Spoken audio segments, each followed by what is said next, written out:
Gary as much as her husband Joe. When we moved, it was in October, and it was really cold. And Gary and I came here, the sun was shining, birds singing, flowers in bloom, and it was like a paradise.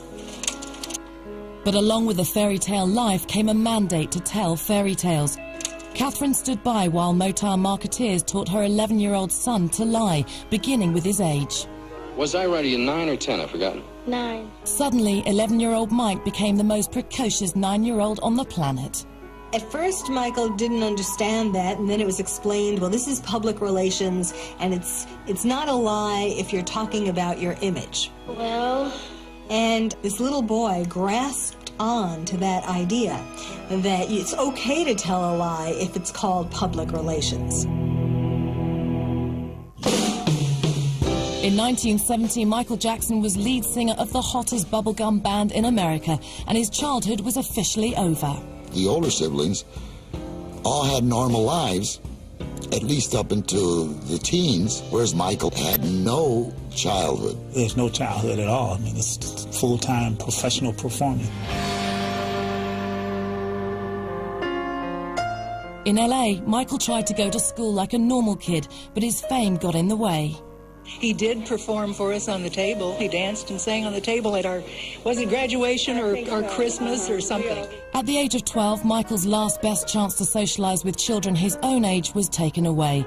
He would never graduate from high school, never go to a prom, never earn a college degree. He entered a world of private tutors and full-time performance. Most biographers of Mozart and child prodigies will tell you they don't have a lot of social graces, because where do you learn it? Around your peers and in classrooms. That's where you learn social skills. But Michael did not have child peers. Ladies and gentlemen, the Jackson 5. All right! Michael's formal schooling may have ended, but his sexual education had just begun. After Jackson 5 concerts, Mike and his brother Marlon hit the sack, while the older boys hit the jackpot. Michael and Marlon they were still little kids, but Jermaine and Jackie and Tito, you know, they were older, and they had become teen idols, and they had a lot of groupies. Jackie's wife, Enid, actually told me that when they were teenagers, they'd have a bunch of women just up in the room. The boys would have sex with the groupies while Michael and Marlon were in bed, you know, acting as if they were sleeping when actually they were listening or maybe even watching. I think that's the cleaned up version of what Enid told me.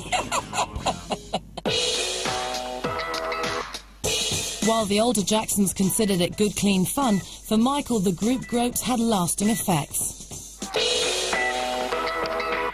Not only did Joe Jackson condone his son's sexual escapades, he did them one better, or worse.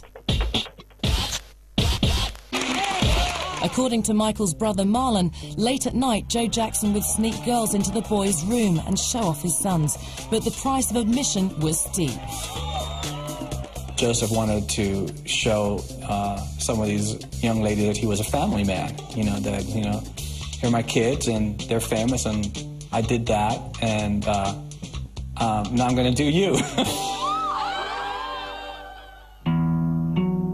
Joseph warned his boys not to tell their mother about his secret, and no matter how much Michael may have wanted to expose his dad, for the young Jehovah's Witness, his father's word was gospel. A key scripture that's read over and over again is to honor your father and your mother. If a child was to question their parent or not submit to their direction, then it could be viewed as a sin against God. And so it creates this atmosphere that it's best just to stay quiet. Michael was torn, disobey his dad and his God, or lie to his beloved mother. It was an impossible choice.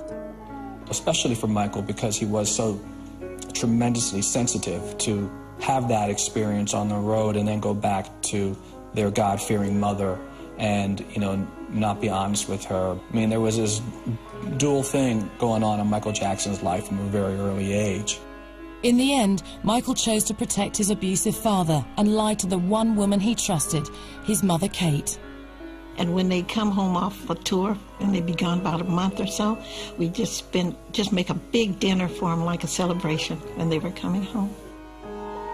Michael's guilty conscience may have been eased by the lessons of Motown. A lie isn't a lie if it helps your career.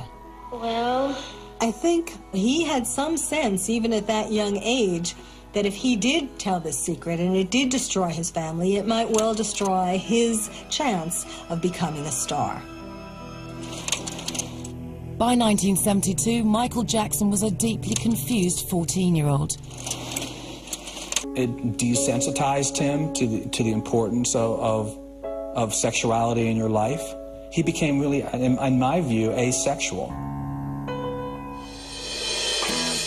The change in Michael was